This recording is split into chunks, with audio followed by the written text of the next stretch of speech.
حضرت شاہ ولی اللہ محدث دہلوی رحمۃ اللہ علیہ نے یہ تینوں درجات مرد مومن کے بیان فرمائے حدیث مذکورہ میں مرد مومن کے 3 درجات ذکر کیے گئے۔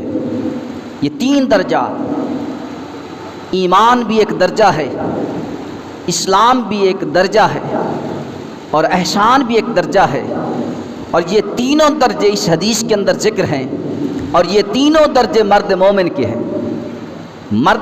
ہیں۔ حضرت شاہ ولی اللہ محدث دہلوی رحمۃ اللہ علیہ فرماتے ہیں کہ ان تینوں درجات میں سے پہلے جو 2 ہیں ایمان اور احسان، اس کا تعلق شریعت کے ساتھ ہے، اور تیسرا درجہ احسان، اس کا تعلق طریقت سے ہے۔ تو پتہ چلا کہ چاہے طریقت ہے چاہے شریعت ہے، دونوں اپنے اپنے مقام پر حیثیت رکھتے ہیں، لیکن ایک دوسرے سے جدا نہیں۔ شریعت طریقت سے جدا نہیں اور طریقت شریعت سے جدا نہیں۔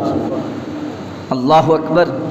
صوفیاء کی بھی ایک لین ہے، جیسے علماء کی ایک فہرست ہے، جیسے علوم شریعہ ہیں، جیسے ایک شریعت ہے تو طریقت بھی ہے، حقیقت بھی ہے، اور یہ طریقت اور حقیقت شریعت سے جدا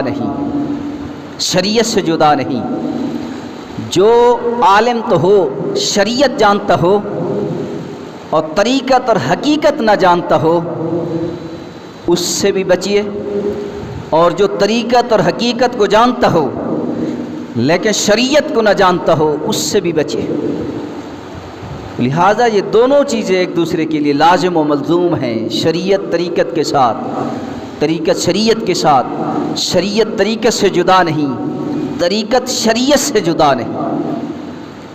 اور جو صفتیں تصوف کے اندر ہیں، وہ ساری صفتیں جس کے اندر ہوں اسے صوفی کہتے ہیں۔